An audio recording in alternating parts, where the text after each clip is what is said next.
Thanks so much for the caucus priorities, for the great work you've been doing. As president, I will end misguided defense policies and stand with caucus for priorities in fighting special interests in Washington. First, I'll stop spending $9 billion a month in Iraq. I'm the only major candidate who opposed this war from the beginning, and as president, I will end it.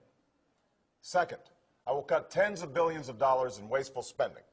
I will cut investments in unproven missile defense systems. I will not weaponize space. I will slow our development of future combat systems, and I will institute an independent Defense Priorities Board to ensure that the quadrennial defense review is not used to justify unnecessary spending. Third, I will set a goal of a world without nuclear weapons. To seek that goal, I will not develop new nuclear weapons. I will seek a global ban on the production of fissile material, and I will negotiate with Russia to take our ICBMs off hair trigger alert and to achieve deep cuts in our nuclear arsenals. You know where I stand. I've fought for open, ethical, and accountable government my entire public life. I don't switch positions or make promises that can't be kept. I don't posture on defense policy, and I don't take money from federal lobbyists for powerful defense contractors. As president, my sole priority for defense spending will be protecting the American people. Thanks so much. I don't switch positions or make promises that can't be kept. As president, I will end misguided defense policies and stand with caucus for priorities in fighting special interests in Washington. We cannot continue to rely only on our military in order to achieve the national security objectives that we've set.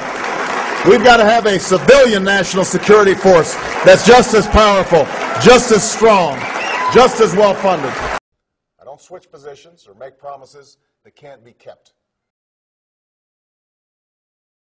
To ensure that we are not continuing to try to impose a military solution on what is essentially a political problem in Iraq. And that's why I put forward a bill that would begin a phased redeployment and have all our troops out by March 31st of next year. I'm going to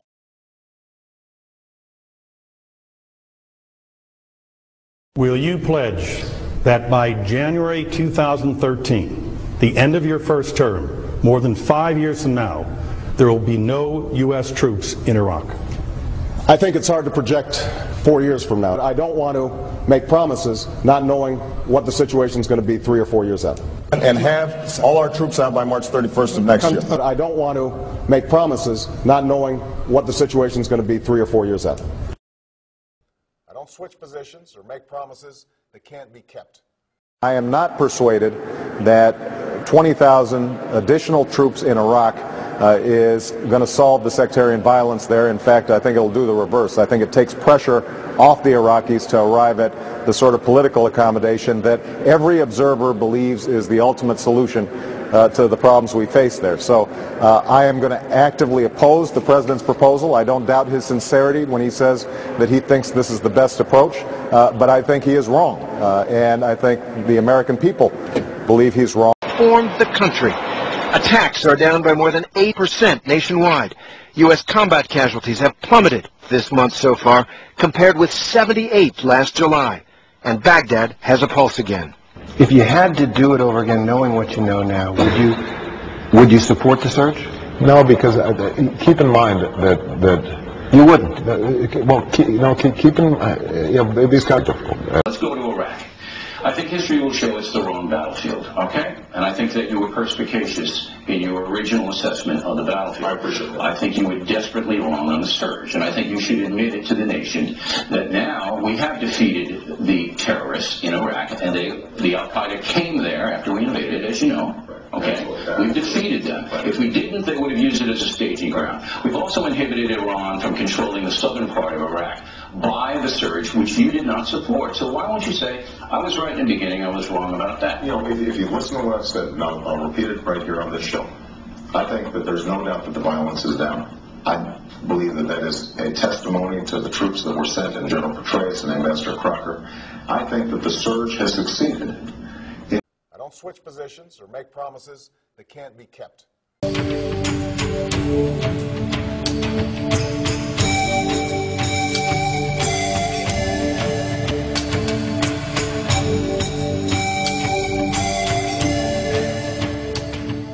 You're speaking to us from Chicago, so let's start with Barack Obama. Barack Obama is not distinguished from the rest of the pack, except by how far he has moved to try to appease AIPAC and pro-Israel movements. I remember, Amy, I knew Barack Obama for many years as my state senator when he used to attend events in the Palestinian community in Chicago all the time. I remember personally introducing him on stage in 1999 when we had a major community fundraiser for the community center in Dheisheh refugee camp in the occupied West Bank. And that's just one example of how Barack Obama used to be very comfortable speaking up for and being associated with Palestinian rights and opposing the Israeli occupation.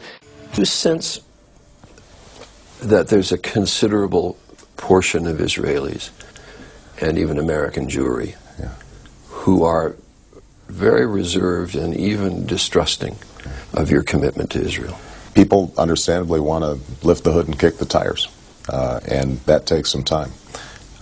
Those who know my track record have absolutely no doubt about my unwavering support for Israel and its security. I don't switch positions or make promises that can't be kept. Well, I strongly support public financing, and I know Dick does too. He's going to have some things to say about it, because when we were having, as you'll recall, the major debates around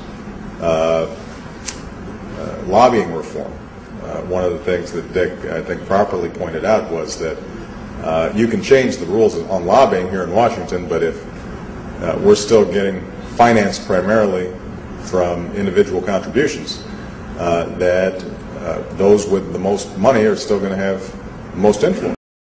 Hi, this is Barack Obama. I have an important announcement, and I wanted all of you, the people who built this movement from the bottom up, to hear it first. We've made the decision not to participate in the public financing system for the general election. I don't switch positions or make promises that can't be kept.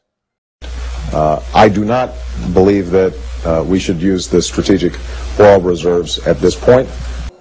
We should sell 70 million barrels of oil from our strategic petroleum reserve for less expensive crude, which in the past has lowered gas prices within 2 weeks.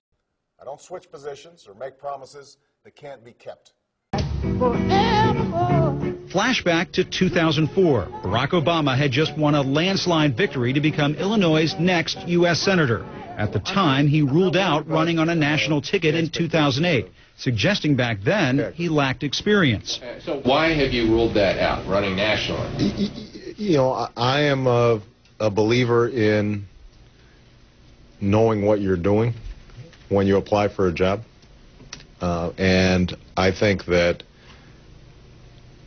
if I were to seriously consider running on a national ticket, I would essentially have to start now before having served a day in the Senate. Now, there's some people who might be comfortable doing that, but I'm not one of those people. I don't switch positions or make promises that can't be kept. Just words, just words, just words, just words.